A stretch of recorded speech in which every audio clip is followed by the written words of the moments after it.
Hello दोस्तों, स्वागत है आपका हमारे यूट्यूब चैनल स्टडी डायलॉग्स में। ये हमारे एमसीक्यू सीरीज़ की थर्ड वीडियो है। इसमें हमने बहुत इंपॉर्टेंट क्वेश्चंस डिस्कस किए हैं जो एग्जाम में आ सकते हैं।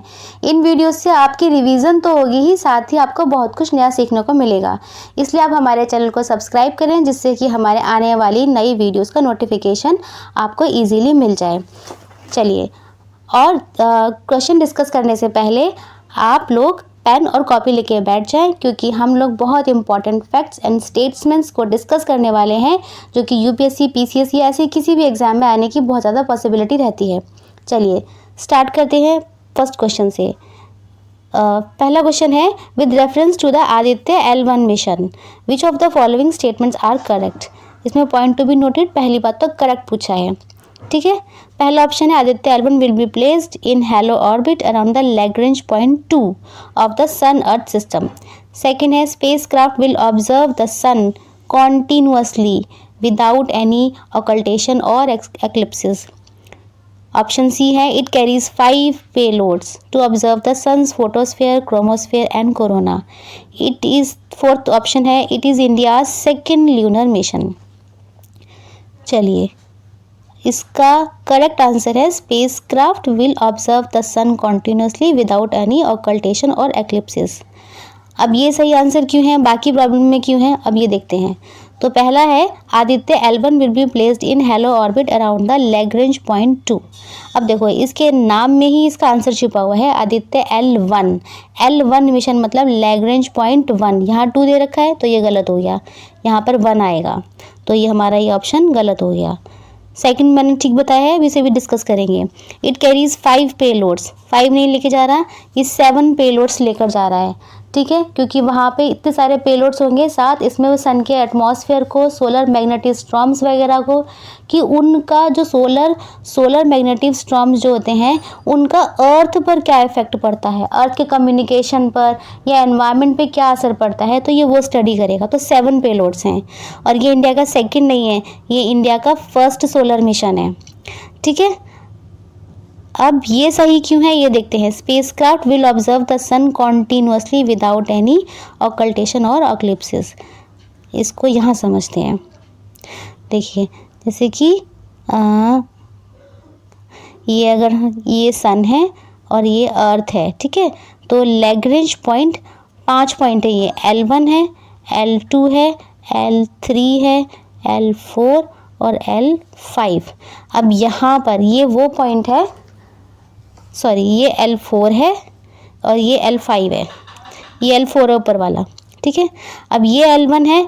अब लैग्रेंज पॉइंट वो पॉइंट होता है जो किसी भी दो सेलेस्टियल बॉडीज़ की जो ग्रेविटेशनल फोर्स होती है उसको इक्विलिब्रियम पोजीशन होती है, कि मतलब वहाँ पर कोई भी बॉडी अगर होगी तो वो ना तो कोई इसे खींच पाएगा, ना ही धक्का दे पाएगा, दोनों की ही ग्रेविटेशनल जो फोर्स है उस पॉइंट पर इक्वल होगी, और वो बॉडी वहाँ पर स्टैटिकली स्टे रहेगी, मतलब वहीं पर रुकी रहेगी।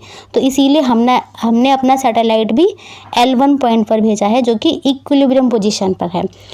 अच्छा, अब ये अर्थ है, ये अर्थ है यहाँ पर, और अर्थ के चारों तरफ कौन घूमता है, मून घूमता है, ठीक है। तो हमने L1 की पोजीशन क्यों चूज़ करी, क्योंकि सन और अर्थ के बीच में अगर मून आ भी जाता है ना, तो ये हमारा आदित्य L1 मिशन इस पॉइंट पर है, इस मून के इधर नहीं है, ये इधर है। तो ना तो सोलर एक्लिप्स बीच में अड़ेगा और ना ही ल्यूनर एक्लिप्स बढ़ेगा, या ऐसा कोई भी फिनोमेना बीच में नहीं अड़ेगा जिससे कि हमारा जो मिशन का सैटेलाइट है वो उसकी ऑब्जर्वेशन में रुकावट ला पाए।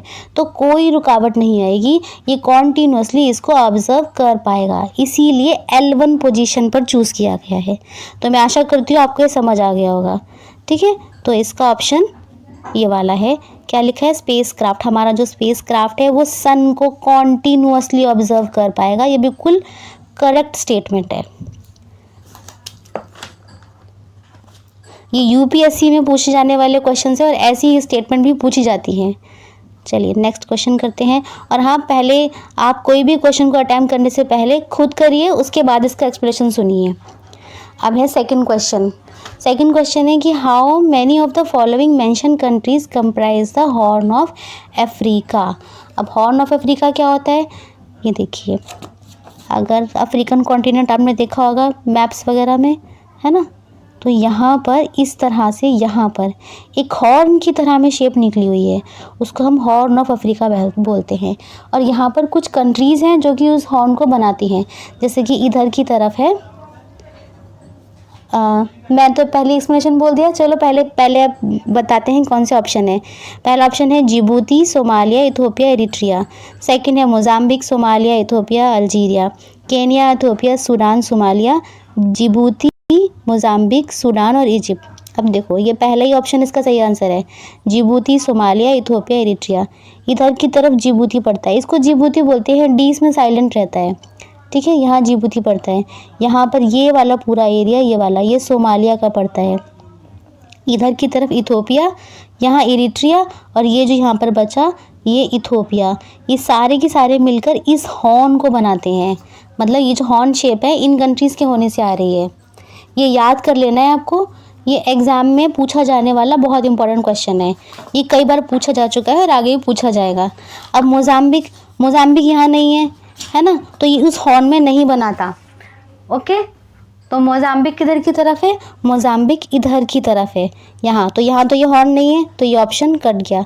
अब है केनिया, इथोपिया, सूडान अंदर की तरफ है, तो अगर थोड़ी सी भी आपको पोजीशन पता है, किसी भी उसकी लोकेशन पता है, तो उससे आप काट सकते हो। तो इधर से ये वाला ऑप्शन कट गया। इसी तरह से फिर से मोजाम्बिक आ गया और सूडान आ गया, मोजाम्बिक इधर और सूडान यहाँ पर, तो ये क्वेश्चन सॉल्व हो गया। आगे चलते हैं, चलिए। अब है at what point in history did the term India come into existence. अब ये क्वेश्चन बहुत इंपॉर्टेंट है। आपको पता है इंडिया और भारत, इन दोनों के नाम की कंट्रोवर्सी कई महीनों से चल रही है, तो ये तो बहुत ज़्यादा प्रोबेबिलिटी है इस क्वेश्चन के आने की।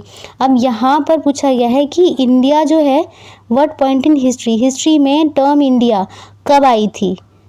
अगर हिस्ट्री की तरफ देखा जाए तो इंडिया नाम कब से आया, तो पहला ऑप्शन है during Alexander the Great's Indian campaign in 3rd century, या फिर in the 1st century CE as a result of Greek के इन्फ्लुएंस से, या फिर it was given the name India by British colonial ruler in 18th century.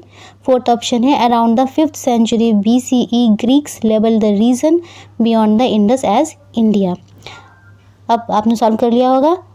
अब इसका correct answer है around the 5th century BCE Greeks label the region beyond the Indus as India. यहाँ पर ये जो इंडिया की टर्म है ये 5th सेंचुरी में आई थी। कौन सी सेंचुरी में, 5th सेंचुरी में आई थी, जब ग्रीक्स लोग यहाँ पर आए थे, तो उन्होंने ये जो इंडस नदी थी ना, इंडस नदी के अक्रॉस इधर की लैंड को उन्होंने इंडिया बोलना शुरू करा था, और ये इंडस रिवर के नाम से इंडिया नाम पड़ा था, ठीक है। तो इसका आंसर ये है। ये तो आपको रट लेना है अच्छे से कि ये क्वेश्चन ज़रूर आएगा, क्योंकि ये बहुत दिनों से उसमें है, कंट्रोवर्सी में है, इसको नोट कर लो अभी।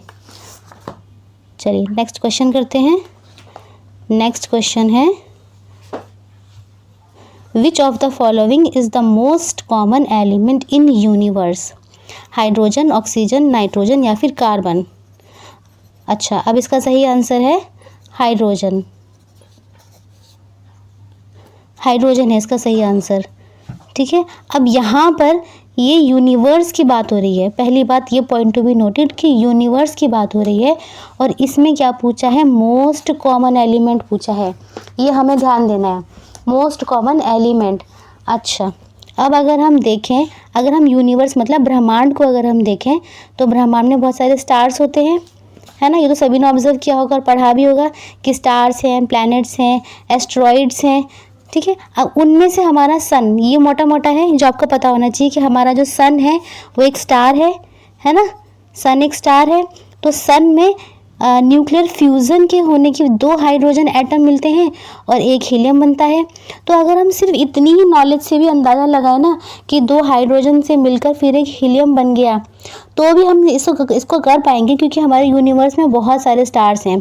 तो इसका मतलब क्या हुआ कि मोस्ट कॉमन एलिमेंट यूनिवर्स में क्या हुआ, हाइड्रोजन ही हुआ, क्योंकि स्टार्स में क्या होती है, हाइड्रोजन के ही फ्यूज़न से फिर हीलियम बन जाती है, ठीक है।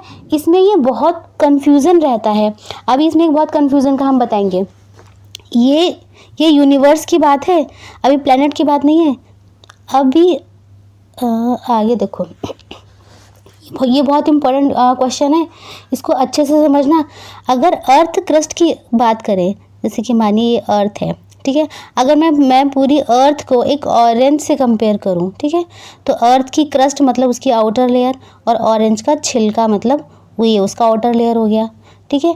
अब यहाँ पर अर्थ क्रस्ट की बात हो रही है, अर्थ क्रस्ट में सबसे ज़्यादा ऑक्सीजन होती है। तो आपको अर्थ क्रस्ट समझ में आ गई, जैसे ऑरेंज का छिलका, ऐसी अर्थ की क्रस्ट, उसमें ऑक्सीजन है। एज अ होल अर्थ में ऑक्सीजन नहीं है, सिर्फ उसकी क्रस्ट में सबसे ज़्यादा ऑक्सीजन है, आई थिंक 46% तक होती है, ठीक है। और अगर ह्यूमन बॉडी में देखा जाए तो उसमें भी सबसे ज़्यादा कंपोनेंट ऑक्सीजन का ही रहता है। तो ये मैंने आपको 3 चीज़ें डिफरेंट बता दी हैं कि यूनिवर्स में मोस्ट कॉमन एलिमेंट कौन सा है, अर्थ की क्रस्ट में कौन सा है, और ह्यूमन बॉडी में कौन सा है। इसको नोट कर लेना, ये बहुत कॉम्प्लेक्स क्वेश्चन है।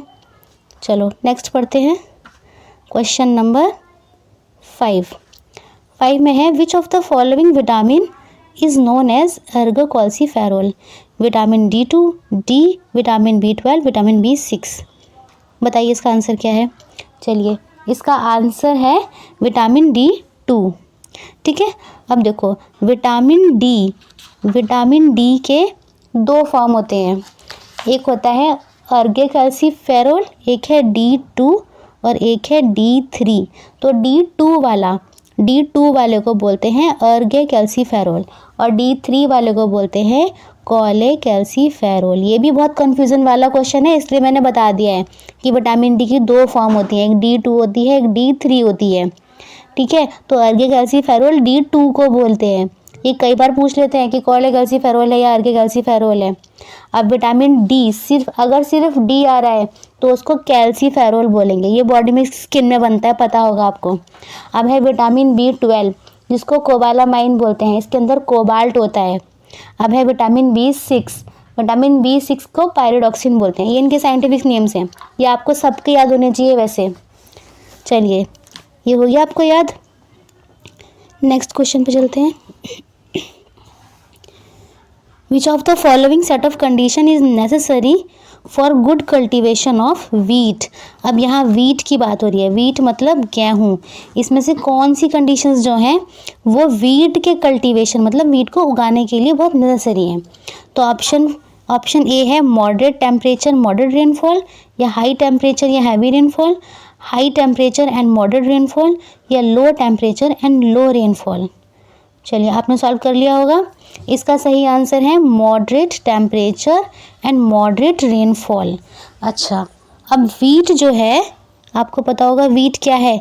वीट रबी क्रॉप्स है। रबी क्रॉप्स मतलब जो विंटर्स में उगाई जाती है, मतलब सर्दियों में उगाई जाती है ना। अक्टूबर नवंबर में इसकी बुआई होती है और फरवरी मार्च में कटाई होती है, ये पता होगा। अब उसके अकॉर्डिंग अगर देखें तो एक लॉजिक भी अगर लगाएं तो मॉडरेट टेम्परेचर, हाँ भैया ये तो उसमें फिट हो रहा है, और मॉडरेट रेनफॉल भी फिट हो रही है। वो कैसे फिट हो रही है, क्योंकि विंटर्स के में ही क्या आती है, वेस्टर्न डिस्टर्बेंस। वेस्टर्न डिस्टर्बेंस मतलब पश्चिमी विक्षोभ जो आता है, तो उससे रेनफॉल मिल गई। तो रेनफॉल कितनी मिल गई, मॉडरेट। हैवी नहीं मिली। हैवी रेनफॉल कब मिलती है, जब हमारे इंडिया में मानसून आता है, तो इसलिए हैवी रेनफॉल नहीं है, ये मॉडरेट रेनफॉल है। और मॉडरेट टेम्परेचर इसलिए है क्योंकि अक्टूबर नवंबर से लेके फरवरी और मार्च तक इनके बीच में अगर देखा जाए तो मॉडरेट टेम्परेचर रहता है। सेकंड ऑप्शन है high temperature and heavy rainfall. High temperature तो है ही नहीं क्योंकि सर्दियों में उगाई जाती है, रबी क्रॉप है, तो ये कट जाएगा। और हैवी रेनफॉल भी नहीं है तो ये कट गया। ये हाई टेम्परेचर फिर से ये वाला कट गया। अब ये है लो टेम्परेचर और लो रेनफॉल। लो टेम्परेचर क्यों नहीं है, लो टेम्परेचर जैसे लद्दाख वाले में होता है ना, उस रीजन में होता है। या लो रेनफॉल से यहाँ पर ड्राई का है।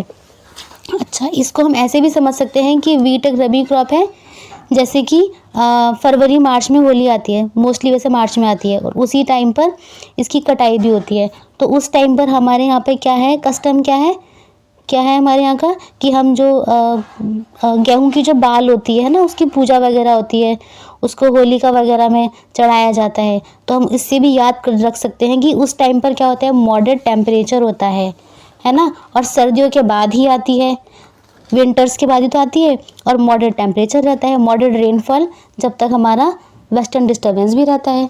तो उसको याद करना कितना आसान है। अगर लॉजिक से लगाया जाए तो हर क्वेश्चन का आंसर सामने ही दिया होता है, हमने उसको रटने की या ऐसे कुछ मगअप करने वाली कोई बात नहीं होती। ठीक है, चलिए अब आगे चलते हैं। अब है question number 7। National unity day is observed in India in the memory of which national leader on his birthday. National unity day की बात हो रही है यहाँ पर। कौन से हमारे ऐसे नेशनल लीडर थे जिनकी मेमोरी में हम लोग नेशनल यूनिटी डे बनाते हैं? तो doctor Ram Manohar Lohia, doctor BR Ambedkar, Sardar Vallabh भाई पटेल या राजेंद्र प्रसाद। बताइए कौन है? चलिए, इसका सही आंसर है सरदार वल्लभ भाई पटेल। अब सरदार वल्लभ भाई पटेल जो है उनका बर्थडे 31 अक्टूबर को आता है, ये आपको सब पता है ना। और ये नेशनल यूनिटी डे इन्हीं के बर्थडे पे बनाया जाता है और 2015 से मनाया जा रहा है। ठीक है, ये अभी शुरू हुआ था। अच्छा, अब इनका कंट्रीब्यूशन क्या था, क्यों मनाया जाता है? क्योंकि जब हमारा देश आज़ाद हुआ था और अंग्रेज हमारी कंट्री को छोड़ के चले गए थे, तो पूरी कंट्री को ये एक करके नहीं गए थे, इसमें सारे ही जितने भी स्टेट्स थे ना वो अलग अलग थे। तो सरदार वल्लभ भाई पटेल ने ही छोटे छोटे रीजन्स को मिलाकर इंडिया एज अ होल बनाया था, एज अ यूनिटी बनाया था, सबको इकट्ठा करके लाए थे ये। अब चाहे इन्होंने यहाँ पर डिप्लोमेसी चली या फिर अपनी कुछ और कूटनीति चली, उसके अकॉर्डिंग इन्होंने करा। ठीक है, अब आपने वो सुना होगा कि इंस्ट्रूमेंट ऑफ एक्सेशन जो जम्मू एंड कश्मीर में था, है ना, या पुलिस एक्शन हैदराबाद वगैरह में था। तो ऐसे ही इन्होंने बहुत सारे पॉलिटिकल एजेंडास चले थे वहाँ पर उस टाइम पर, तो इन सब के बारे में हम कभी और पढ़ेंगे। लेकिन इन्होंने ही पूरे देश को एक करा था, इसीलिए इन्हीं के बर्थडे पर हम लोग नेशनल यूनिटी डे सेलिब्रेट करते हैं, है ना। जूनागढ़ जो गुजरात की तरफ था, यहाँ पर जम्मू एंड कश्मीर था। ये बड़े अच्छे किस्से हैं, ये आप पढ़ोगे तो बहुत इंटरेस्टिंग लगेगा आपको। चलिए, ये क्वेश्चन भी हो गया। अब है ये वाला क्वेश्चन, ये है in which year Vasco da Gama arrived at Calicut. Vasco da Gama कौन था, पहले तो ये बताओ। चलिए, इसके ऑप्शन देख लेते हैं। 1350 AD, 1498 AD, 1530 AD और 1612 AD। इसका सही आंसर बताओ। इसका सही आंसर है 1498 AD। चलो, वास्को डी गामा कौन था? वास्को डी गामा एक पोर्तुगीज ट्रैवलर था। पोर्तुगीज ट्रैवलर था, पोर्तुगीज मतलब पुर्तगाल से आया था, इंडिया में आया था।